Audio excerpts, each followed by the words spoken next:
కీర్తన 53వ అధ్యాయము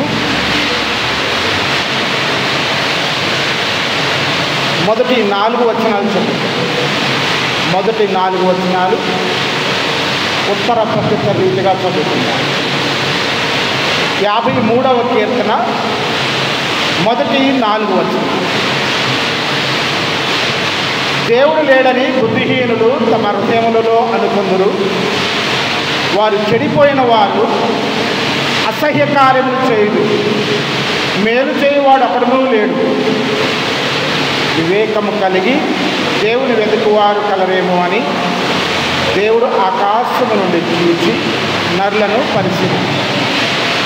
వారందరూ దారి తొలగి బొత్తిగా చెడి ఉన్నారు. ఒకడును తప్పకుండా అందరూ చెడి ఉన్నారు. మేలు చేయువారు ఎవ్వరూ లేరు, ఒక్కడైనను లేడు. దేవునికి ప్రార్థన చేయక ఆహారం నా ప్రజలను మీకు కాపాడుతున్నది తెలియలేదు. దేవుడు తన ప్రార్థనాత్మతో నింపి మనకున్న ప్రార్థనా సమయాన్ని ఆయనకు ఇష్టమైన మనవి మనల్ని ఆయనకు ఇష్టలుగా చేసుకొని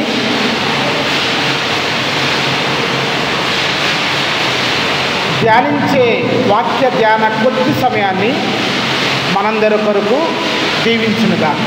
ఆమేన్. 2వ వచనము 4వ వచనం మనము ధ్యానించబోయే ఈ 2 వచనాలు. 2వ వచనము 4వ వచనం. వివేకము కలిగి దేవుని వెదకువారు కలరేమో అని దేవుడు ఆకాశము నుండి చూచి నరులను పరిశీలించారు. దేవుని వెదకువారు వివేకము కలిగిన వారని ఈ వాక్యం మనతో మాట్లాడుతుంది. అలాంటి వివేకము కలిగిన వారు ఎవరన్నా ఉన్నారేమో అని దేవుడు ఆకాశము నుండి నరులను చూచి పరిశీలిస్తున్నాడు. వివేకము కలిగి ఉన్నవారు దేవుని వెతుకుతారు. దీనికి బలము చేకూర్చడానికి మళ్ళా 4వ వచనములో ఇదే మాట మీద మనము ధ్యానిస్తే మనకు అర్థమవుతుంది. దేవునికి ప్రార్థన చేయక ఆహారము మృంగున్నట్టుగా నా ప్రజలను మృంగు పాపాత్ములకు తెలివి లేదా? ఎవరైతే దేవునికి ప్రార్థన చేయకుండా ఉంటున్నారో వారి గురించి చెప్పబడిన మాట వారు తెలివి లేని వారు అని వాక్యం చెప్తుంది. 2 మాటల్లో చెప్పుకోవాలంటే దేవునికి ప్రార్థన చేయని వారు తెలివి లేని వారు, దేవునికి ప్రార్థన చేసి ఆయన్ని వెతకేవారు తెలివి లేకపోతే వివేకము కలిగిన వారు.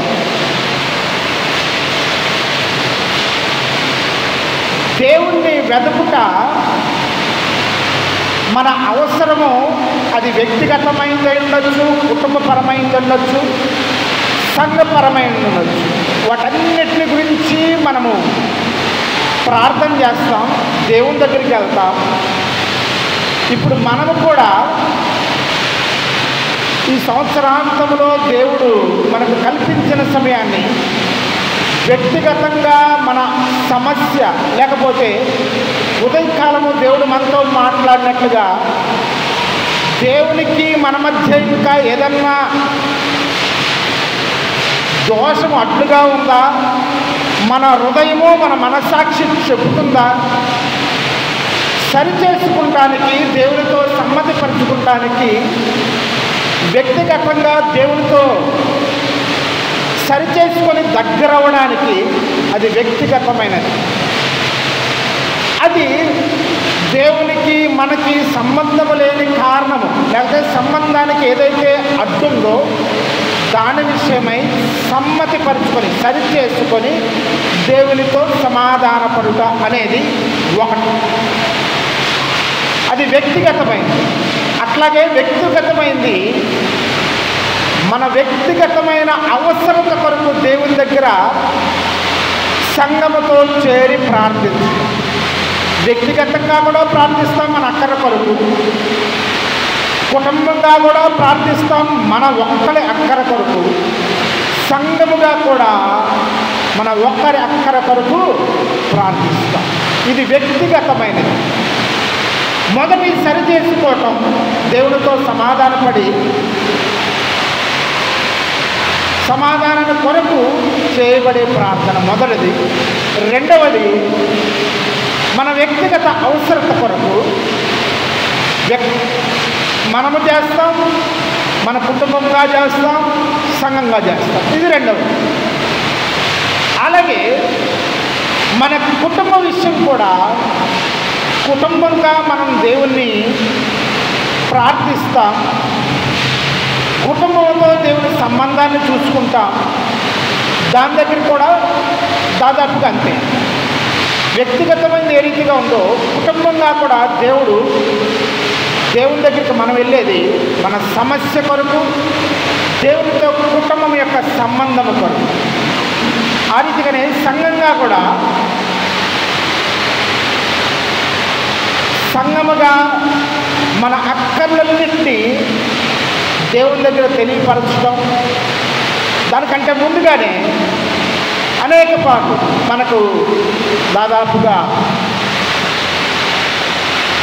ప్రభు బలంలోకి వెళ్ళే ముందు 11 కొరింథీ పత్రికలో మనం చదువుకుంటూనే ఉంటాం, జ్ఞాపకం చేసుకుంటాం, సరి చేసుకుంటుంటాం.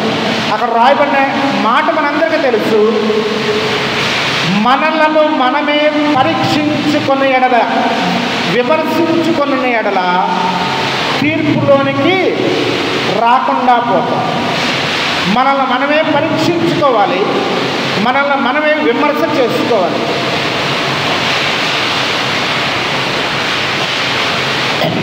ఈ రీతిగా దేవుడు మనల్ని బుద్ధిహీనులుగా కాకుండా వివేకము కలిగిన వారిగా ఎలాగ చేశారంటే, మనము దేవునికి అడ్డుగా ఉన్న విషయాన్ని దాచుకుంటే మనము దేవుని దగ్గరికి రాలేము.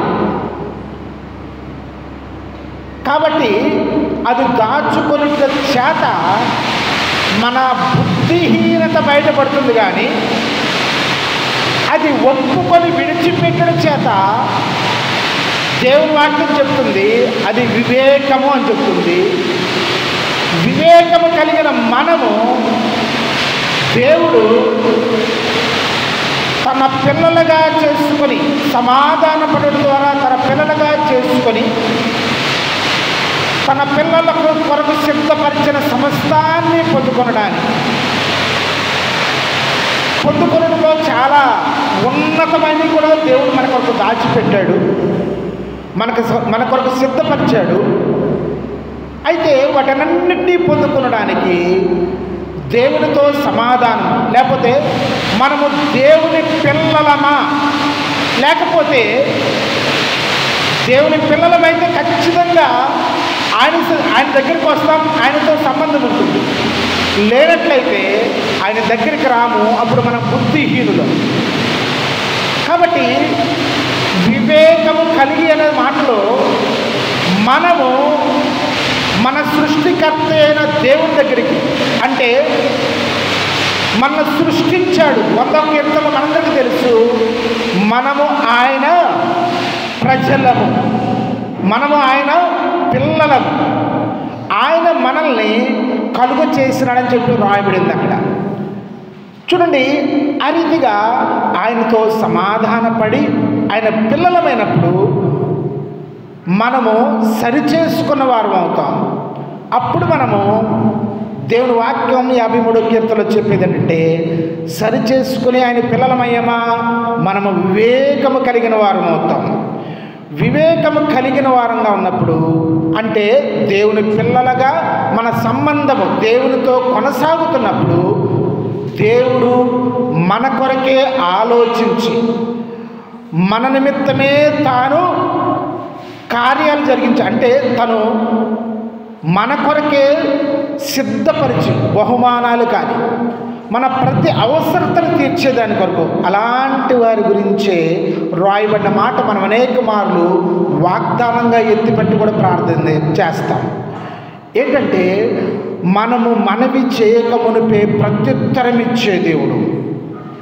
మనవి చేయకమునిపే ప్రత్యుత్తరం ఇచ్చే దేవుడు అంటే, మనము దేవునితో మన సంబంధము దేవుని పిల్లలము అనే సంబంధాన్ని కొనసాగిస్తుంటుంటే ఆయన మన గురించి ఎల్లప్పుడూ చింతించేవాడుగా ఉంటాడు. కాబట్టి మన అవసరత ముందుగానే ఆయనకి తెలుస్తుంది. మనం మనవి ఇంకా మన నోట రాక మునిపే ఆయన మనకు ప్రత్యుత్తరం ఇచ్చే దేవుడుగా ఉంటున్నాడు. దేవుణ్ణి ప్రార్థించుట వలన మనం వివేకము కలిగిన వారమని ఆ యొక్క నిశ్చయిత వస్తుంది. అంతేకాదు, దేవుడు మనకు సిద్ధపరిచినవన్నీ కూడా మన సొంతం అవుతున్నాయి. అంతేకాదు, అటువంటి వారి గురించి చెప్పబడిన మాట ఏంటంటే, మనం ఇంతకుముందు కూడా చూసుకున్నాం 33వ కీర్తన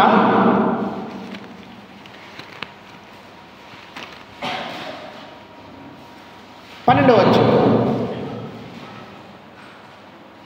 33వ కీర్తన 12వ వచనం. యెహోవా తమకు దేవుడుగా గల జనులు ధన్యులు, ఆయన తనకు స్వాస్థ్యముగా ఏర్పరచుకొని జనులు ధన్యులు. చూడండి, దేవుడు ఎంతగా దాచిపెట్టాడంటే, మనము ఆయనను దేవునిగా కలిగి ఉంటే మనము ధన్యులం అవుతాం. ఇంకా ఏం చెప్తున్నాడు, ఆయన తనకు స్వాస్థ్యముగా. మొట్టమొదటిదేమో మనము ఆయన చేసుకోవటం, మనము ఆయన్ని దేవునిగా ఎంచి తండ్రిగా ఎంచి, ఇంకా చెప్పాలంటే ప్రభువైన యేసుక్రీస్తులో రక్షింపబడిన వారంగా తిరిగి ఆయన పిల్లలయ్యే అధికారాన్ని పొందుకున్న వారంగా ఉన్న మనము యెహోవాయే నా దేవుడు అని చెప్పగలిగి ధన్యులు అవుతాం. మనం చెప్పటం అది. ఆయన చెప్తున్నాడు, ఆయన తనకు స్వాస్థ్యముగా. ఇది ఆయన చేస్తున్నాడు. మొట్టమొదటిదేమో మనకి వివేచనిచ్చి ఆయనే మన దేవుడని ఆయన తెలియపరుచుకున్న దాన్ని బట్టి, బయలుపరుచుకున్న దాన్ని బట్టి మనము ఆయన దేవునిగా గ్రహించాం. అంగీకరిస్తే ధన్యులు, గ్రహించి అంగీకరిస్తే ధన్యులు. 12వ వచనం మొట్టమొదటి అయిన ప్రకారం ఆయనే మనకు తండ్రి, యెహోవాయే మనకు తండ్రి, ఆయనే సృష్టికర్త, ఆయనే మన కొరకు ఈ లోకంలో మానవుడిగా వచ్చి మనకు తిరిగి ఆయనతో సమాధానపడటానికి, ఏదైతే పాపము ద్వారా నీవు నేను కుమారులుగా ఉండటానికి ఏదైతే అధికారం కోల్పోయామో అట్టి పాపం నుంచి విడుదల చేయడానికి ప్రభువైన యేసుక్రీస్తుని లోకంలోకి పంపాడని చెప్పి నమ్మడం ద్వారా మనము తిరిగి కుమారులము అయ్యే యేసుక్రీస్తు ద్వారా సమాధానపరిచే అవకాశాన్ని నీకు నాకు ఇచ్చాడు. కాబట్టి మనం ఈ రీతిగా సమాధానపడి యెహోవాయే నాకు దేవుడు అని మనము నిశ్చయము చేసుకొని నమ్మినప్పుడు మనము ధన్యులు. అంతేకాదు, అటువంటి వారిని దేవుడు ఏం చేస్తారంటే ఆయనకు స్వాస్థ్యముగా ఏర్పరచుకుంటాడంట. ఆయనకు స్వాస్థ్యంగా ఏర్పరచుకుంటాం. చూడండి, ఆయన సిద్ధపరిచినవి మనం అవుతున్నాయి.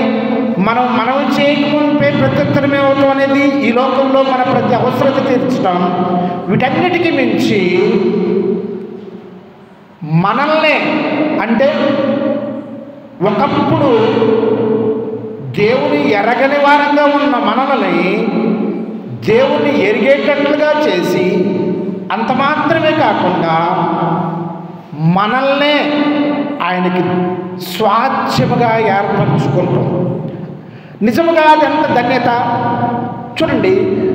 మన ఇంటిలోనే పోటీ వచ్చి వాడికి ఎక్కువ నాకంటే అనుకుంటాం, వాడి మాటే వింటాం, వాడికే కొనిస్తాం అని మనల్ని మనం పోల్చుకుంటాం మన సహోదరులతో సహోదరులతో. చూడండి, మనకే ఎంత పోటీ ఉంటుంది అంటే మనల్ని మన తండ్రులు మనల్ని స్వాచ్ఛంగా ఎంచుకోవడంలో వారికి కష్టమైపోతుంది. అయితే చూడండి, మనము దేవుని పిల్లలయ్యే అధికారాన్ని ఇచ్చి, అధికారం ఇవ్వడమే కాదు, మనల్ని ఆయన స్వాచ్ఛముగా ఏర్పరచుకున్నాడంట. ఏర్పరచుకుంట అనేది ఎంత ధన్యత చూడండి. దేవుణ్ణి అడుగుట వలన, అంటే దేవుణ్ణి వెదకుట వలన, దేవునికి ప్రార్థన చేయటం వలన మనము వివేకము కలిగి యెహోవాను దేవుడుగా మనము నమ్ముతున్నాము. అంతేకాదు ఆయన కూడా మనల్ని ఆయనకి స్వాచ్ఛంగా చేసుకుంటున్నాడు. చూడండి, అనేక మార్లు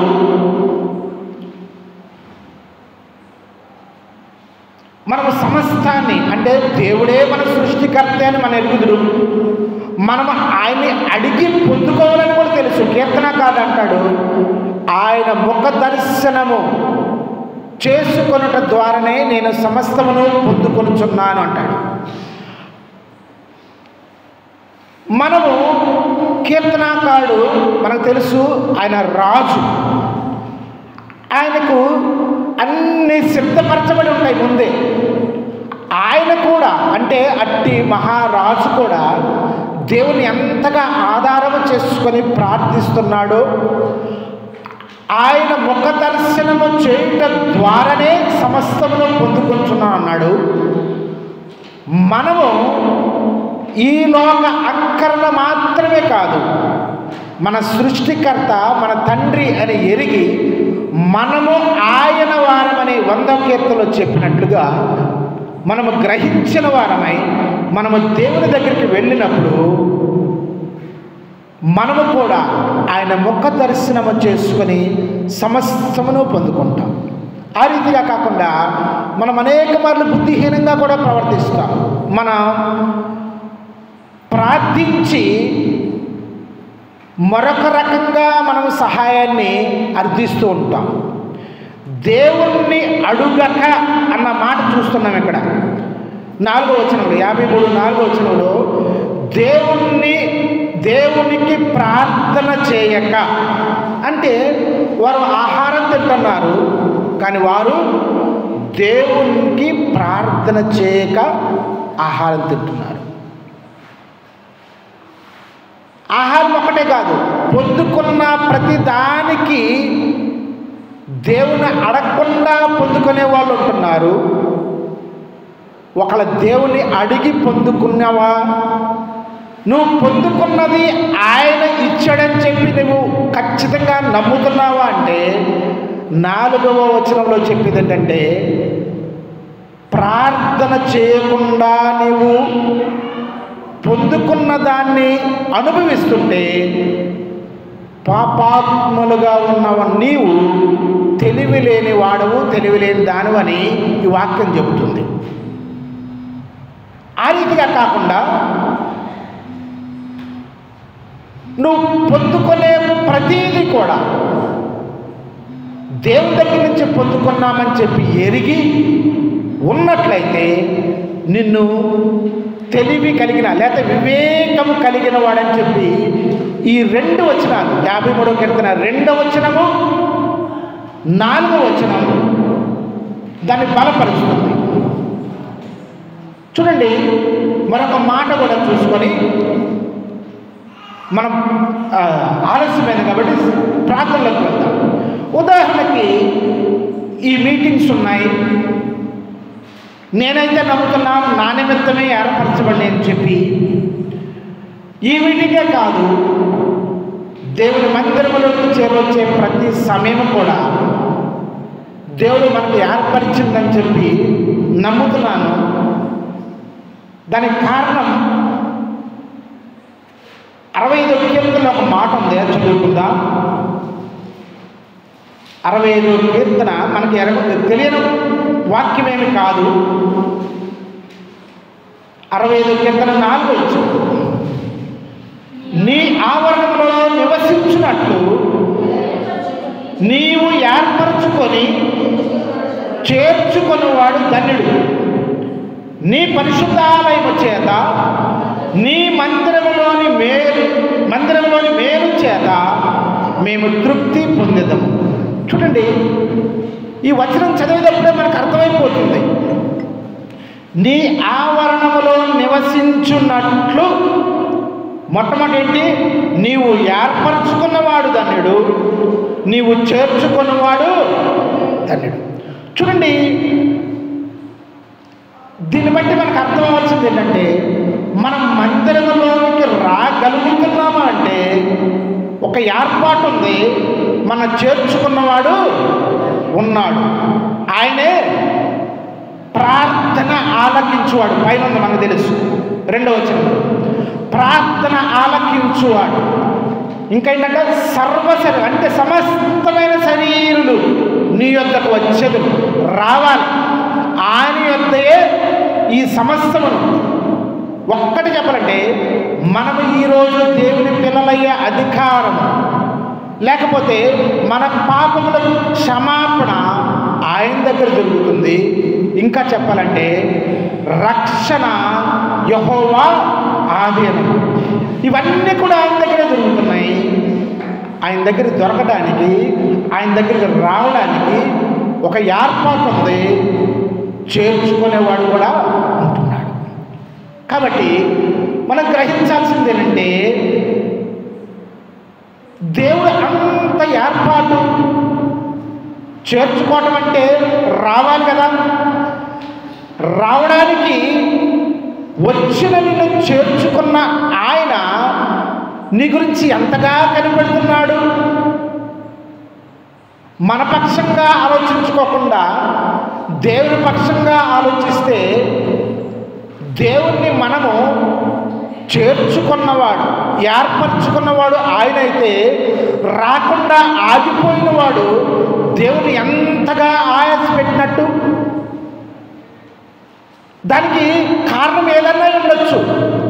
మనుషులతో చెప్పచ్చు, మనం ఫలానా దాని గురించి నేను మందిరానికి రాలేకపోయానండి, ఉపవాస గుడికి రాలేకపోయానండి, సంఘ ప్రార్థనకి రాలేకపోయానండి, స్త్రీల గుడికి రాలేకపోయానని చెప్పి ఒక మనుషులకు చెప్పచ్చేమో. నా మట్టుకైతే మనుష్యునికి అంటే ప్రభు బిడ్డకి కూడా ఆ సమాధానం చెప్తే దేవునికి చెప్పినట్టే. ఎందుకంటే శరీరములోని అంగమనికి మనం చెప్తున్నాం. దీనికి తెలిసింది దీనికి తెలియకుండా ఖచ్చితంగా ఉండదు. ఎందుకంటే ఇది చచ్చుపల్లా. నాకు పక్షవాతం వస్తేనే కానీ దీనికి ఉన్న నొప్పి దీనికి తెలియదు. కాబట్టి సంఘములోని అంగమైన నీ తోటి సహోదరుకు సహోదరికి ఒకవేళ నువ్వు సాగు చెప్తున్నావేమో, అది కూడా తప్పే. ఒకవేళ చెప్పగలుగుతున్నావేమో, కానీ నీ సమాధానం కావలసింది దేవుని దగ్గర. మనం చెప్పుకోవలసింది దేవుని దగ్గర. మనం ఎందుకు రాలేకపోతున్నాం? చేర్చుకోవడానికి ఆయన నీ కొరకు ఎదురు చూస్తున్నాడు. నిన్ను ఏర్పరచుకోవడానికి ఆయన ఇష్టపడుతున్నాడు. మనము నిరాకరించే వారంగా ఉంటే మనము సమాధానము చెప్పడానికి బాధ్యులము. సమాధానం చెప్పవలసిన వారు ఉన్నాం. ఎవరికి? మనుషులుగా కాదు, దేవుడికి చెప్పవలసిన వారు ఉన్నాం. దేవుడు నీ గురించి నా గురించి అంతగా సిద్ధపరుస్తుంటే నీవు నేను దేవుని యొక్క సన్నిధిని అలక్ష్యము చేయటం, సొంత కారణాల చేత అలక్ష్యం చేయటం. చూడండి, ఒకవేళ అట్లాగే ఆలోచించుకుంటే దేవుడు ఇలాంటి వారి మొర వినాలి. దేవుడు అలాంటి వారి మన కోసమేనా?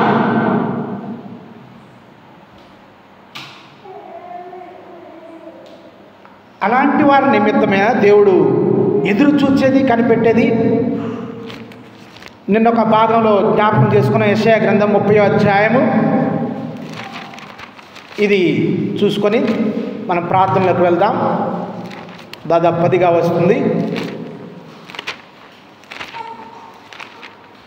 మన పక్షంగా మాత్రమే మనం చూసుకోకుండా దేవుని పక్షంగా ఉండి ఆలోచిస్తే మనం అసలు ఎన్నిక చేయబడిన వారం కాదు. మనం అనేక మార్లు జ్ఞాపకం చేస్తూ ఉంటాం. 133వ వచనంలో ప్రభువా నీవు దోషములు కనిపెట్టిన యెడల ప్రభువా ఎవడు నిలువగలడు అంటాడు అక్కడ. కాబట్టి ఒకవేళ దేవుడే నుంచుంటే, ఖచ్చితంగా నుంచుంటే మనం ఎవరం కూడా నిలువలేం. అయినప్పటికీ అక్కడ రాయబడిన మాట 130లో అయినను జనులు నీ యందు భయభక్తులు నిలుపునట్లు, అంటే ఇంకొక అవకాశం ఇస్తున్నాడు. జనులు నీ యందు భయభక్తులు నిలుపునట్లు నీ యొద్ద క్షమాపణ దొరుకును అన్నాడు. చూడండి, అటువంటి దేవునికైనా నువ్వు సమాధానం చెప్పేది? అటువంటి దేవుని ఈ లోకానికి ప్రభువైన యేసుక్రీస్తుని పంపి ఆయన్ని శిరస్సుగా చేసి ఆయనకంటూ సంఘం అనే శరీరాన్ని ఏర్పరిచి ఆ శరీరములో, అంటే ఆ సంఘములో ఒక అంగముగా నేను చేస్తే నీవు నేను చెప్పుకునే సమాధానం ఎవరికి? ఒకవేళ యేసుక్రీస్తు సిలువ వేయబడినప్పుడు వచ్చిన ఆటంకాల్లో, ఆయన పుట్టిన దగ్గర నుంచి ఆటంకాలే, పుట్టక మునుపు నుంచే ఆటంకాలే. ఆ ఆటంకములో ఎక్కడైనా ఒకదాన్ని కారణం చేసుకొని ఆగిపోయి ఉంటే నా రక్షణ ఏమయ్యేది? మన పక్షంగా మన బాగోగులు చూసుకుంటూ, మన సుఖం చూసుకుంటూ ఆలోచించుకుంటే మనకు అర్థమవుతుంది దేవుని బాధ.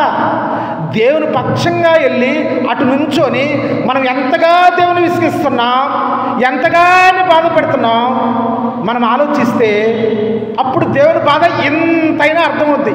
మనకి ఎప్పటికీ అర్థమవుదు, కనీసం ఎంతన్నా అర్థమవుద్ది. మనం అనుకుంటామేమో నేను వచ్చేది తెలుసా అని అనుకుంటామేమో, కానీ దేవుడు అంటాడు. చూడండి, 30 యెషయా గ్రంథం 30 పైన అంతా చదువుకోక్కర్లేదు, కానీ మనము 18వ వచనం కింద దినమున మనం జ్ఞాపకం చేసుకున్నాం కూడా.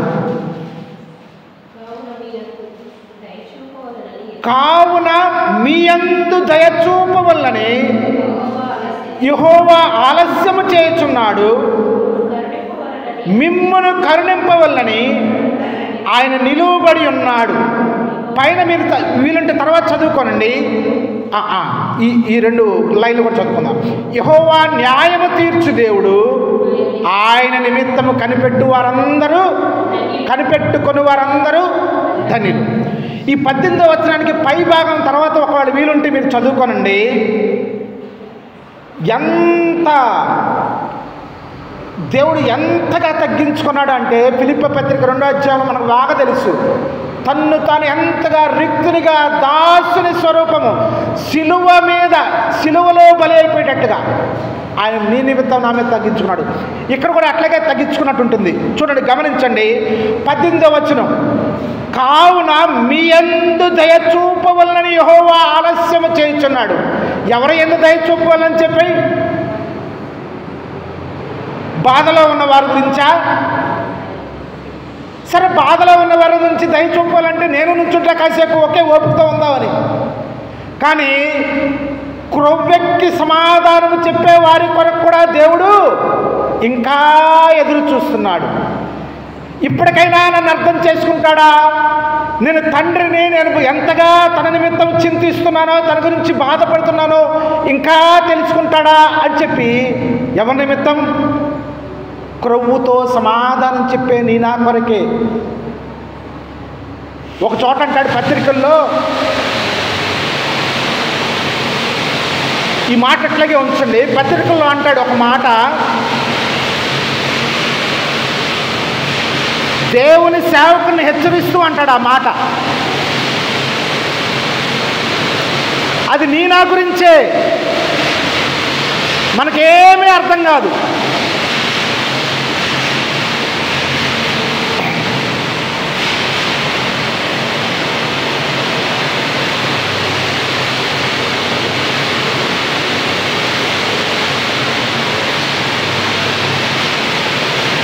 రెండవ తిమోతి ఆ భాగం అట్లాగే ఉంచుకోండి. యెషయా గ్రంథం 30వ అధ్యాయం, రెండవ తిమోతి 2వ అధ్యాయము 2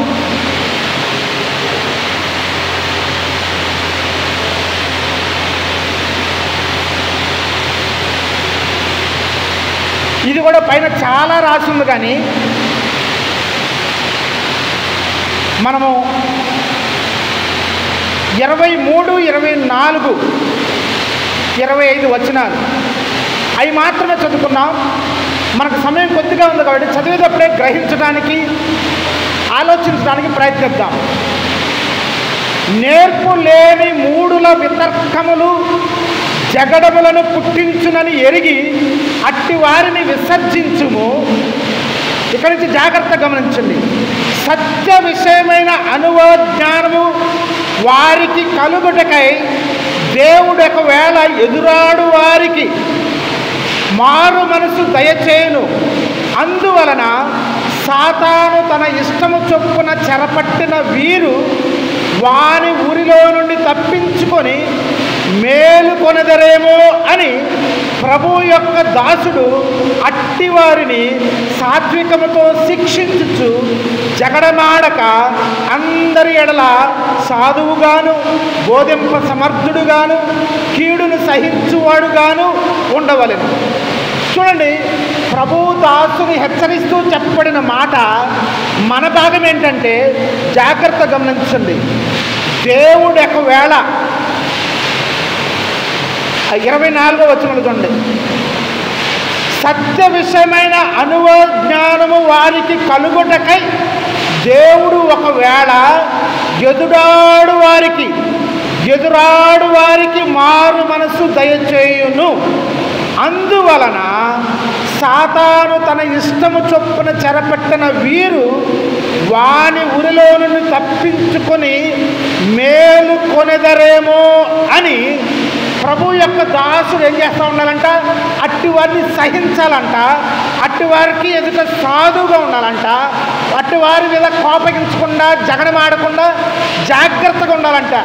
ఇక నాకు అర్థమైంది ఏంటంటే, దేవుడు మనం ఓర్చుకోవటం ఒక ఎత్తే నిజంగానే, కానీ దేవుడు తన పరిచర్యకు వచ్చిన సేవకుని కూడా మొట్టిగా వేసి కూర్చోబెట్టి, నువ్వు వాడు మూర్ఖుడిగా ఉన్నా సరే లోబడు, మాట విను, వాడు సమాధానంగా పంపించు, వాడి కొరకు ప్రార్థన చేయి, నువ్వు సాధువుగా ఉండు, నువ్వు తగ్గించుకొని ఉండు. ఎవరికండి? ఎదురాడు వారు ఒకవేళ మారు మనసు పొందురేమో అని దేవుడు ఎంత తగ్గించుకుంటూ వస్తున్నాడో చూడండి. తాను తగ్గించుకోవడమే కాదు, తన సేవకుని కూడా ఓపిక కలిగి ఉండు, సాధువు కలిగి ఉండు, జగడమాడద్దు. అది ఎదురాడు వాడే, కానీ ఒకవేళ మారవలసి వస్తుందేమో, సాతాను తన ఇష్టము చొప్పున వాడిని పట్టుకున్నాడు, ఒకవేళ ఏమన్నా మారు మనసు వస్తుందేమో వాడి విషయమే కొద్దిగా ఓపిక ఉండేది. దేవుని పరిచారకుని కూడా కొద్దిగా బొజ్జగిస్తున్నాడు, కొద్దిగా ఓపిక కలిగి ఉండి వాళ్ళ విషయమై. మనకి ఎంత సామాన్యంగా ఉంటుంది ఈ విషయం, ఎంత తక్కువగా వారిగా ఉంటాడు దేవుడు కానీ దేవుని జనులు కానీ. మనం ప్రశ్నించడానికి కూడా ఏమాత్రమో భయపడం, హృదయంలో కూడా కనీసం భయము ఉండదు. ప్రశ్నించేస్తాం, మన నోటికి వచ్చిందో ప్రశ్నించేస్తాం. చూడండి, శరీరంలోని అంగము ప్రతి ఒక్క సహోదరుడు సహోదరి ప్రభువునందున్న ప్రతి వాడు కదా దేవుని క్రీస్తు యొక్క శరీరంలోని ఒక అంగము.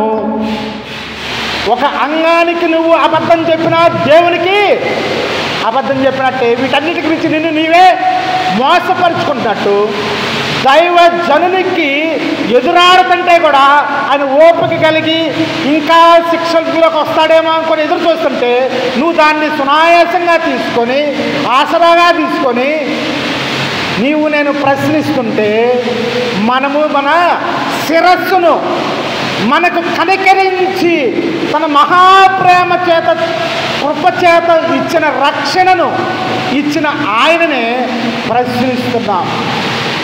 మనం ఎంత భయం లేని వారికి ఉంటాం. చూడండి, ఇప్పుడు వెళ్దాం అక్కడికి. యెషయా గ్రంథం 30వ అధ్యాయం 18వ వచనం. ఇట్టి వారి గురించి కావున మీ యందు దయ చూపులని యెహోవా ఆలస్యం చేయుచున్నాడు. ఎవరి కొరకు? ఎదురాడేవారి కొరకు. ఆయన ఆలస్యం చేస్తున్నాడు. ఇంకా మనకు తెలుసు, పేతురు పత్రికలో ఉంది, అందరూ కూడా మారు మనసు పొందవాలని ఆయన రాకడను గురించి ఇంకా ఆలస్యం చేయుచున్నాడు. అంతేకాదు దీర్ఘశాంతం వహిస్తున్నాడని చెప్పి రాయబడింది. అవసరమండి దేవునికి ఇంతగా మాటలు? మనల్ని బట్టి అన్ని జనులు కూడా దేవుణ్ణి దూషిస్తుంటే అన్నీ ఆయన వినడం అవసరమా? మనల్ని కాదనుకుంటే ఎంతసేపు? వాళ్ళని రక్షించుకోలేడా? సువార్త విని దేవుణ్ణి అనుభవించి దేవుని దగ్గరికి సమస్తమును పొందుకొని కూడా దేవుని గణపరచలేని వారంగా నేను ఉండి ఇంకా పైగా ప్రశ్నిస్తూ అధికారంతో ఉంటే ఆయన్నే మనము ఇంకా కింద మాట చదవండి, మిమ్మును కరుణింపవలనని ఆయన నిలువబడి. చూడండి, నా ఇంటి వారి కొరకు నేను కాసేపు వెయిట్ చేయగలనా? ఒక సమయం ఉంటుంది, ఎంతో సమయం, కొద్దిగా సమయం అయితే వెయిట్ చేయగలను. ఇంకెంతసేపు వెయిట్ చేస్తాం? ఇంటి వారి కొరకు, ఒక ఫ్రెండ్ కొరకు, బయట వారి కొరకు ఇంకా కష్టం.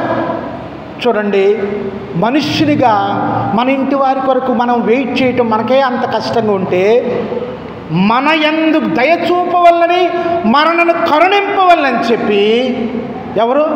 సృష్టికర్త అయిన దేవుడు, నిన్ను నన్ను జ్ఞాపకం చేసుకున్న దేవుడు. ఆయన జ్ఞాపకం చేసుకోవటమే కాదు, ఆయన పరిచారకులను కూడా జ్ఞాపకం చేసుకో. జాగ్రత్త, కొద్ది సాధువుగా ఉండు. హెచ్చరించే గద్దింపు మాట వస్తే కష్టం. చూడండి, మనం దేవుణ్ణి ఎంతగా లెక్క చేస్తున్నాం. ఆయన లెక్క తీస్తే మనం ఎంతో బాధకరమైన విషయం. దీనికి నష్టం ఎవరు? మనమే అనుభవిస్తాం. కానీ దేవునికి ఆ ఇష్టం లేదు. అందుకనే దేవుని సేవకులు కూడా ఓపిక ఓపిక అంటున్నాడు. ఆయన కూడా కరుణించాలని చెప్పి ఆయన నిలుచొనే ఉన్నాడు. ఎక్కడున్నాడు అక్కడే నిలుచొని ఉన్నాడు. నీ యందు నా యందు దయ చూపవలనని కరుణించాలని చెప్పి ఆయన ఆలస్యం చేస్తున్నాడు. అందుకనే మనకు చులకన. ఎవరికి?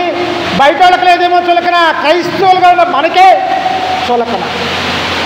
చూడండి, మనుషునిగా కొద్దిగా అర్థం చేసుకున్న నాకే ఎంత బాధ ఉంటే, ఒక దేవుడే తన మనసుతోనే ఆలోచించుకుంటే, ఆయన పక్షంగా ఆలోచించుకుంటే నీవు నేను ఎంత బాధపరిచిన వారం ఉంటాం.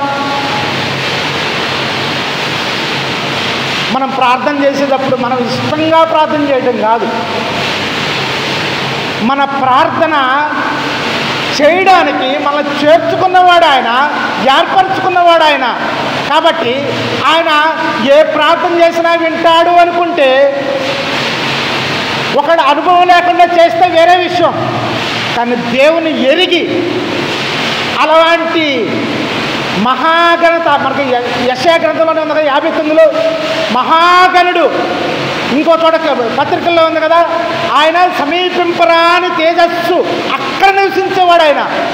అలాంటి వాని దగ్గర మనం ప్రార్థన ఎంత భయముతో కూడిందిగా ఉండాలి, దాంట్లో ఎంత సత్యముతో కూడింది ఉండాలి. ఆరాధన అయ్యండి, మనం కృతజ్ఞత అనండి, మన ప్రార్థన అడిగేదనండి, ఎంత భయముతోనూ ఎంత కృతజ్ఞతతో ఉండాలి, సత్యముతో కూడిందై ఉండాలి. కాబట్టి దేవుడు మనల్ని హెచ్చరిస్తుంది ప్రేమతోనండి. ఆయన ప్రేమతోనే హెచ్చరిస్తున్నాడు. కాబట్టి మనము ఇంకా నిలిచి ఉన్నాం. ఆ మాట చదువుకొని మనం ముగించుకుందాం. మలాకి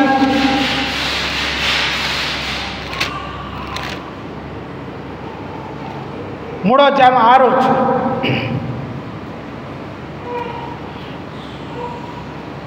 మలాకి 3వ అధ్యాయం 6వ వచనం. యెహోవానైన నేను మార్పు లేని వాడను గనుక యాకోబు సంతతి వారైన మీరు లయము కాలేదు. వీటన్నిటిలో ఒక్కొక్క వచనం చదువుకున్నాం. పైన వీలుంటే మీరు ధ్యానించండి. ఒకవేళ న్యాయాన్ని బట్టి తీర్పు తీర్చాలంటే ఎవడ నిలవలేడు.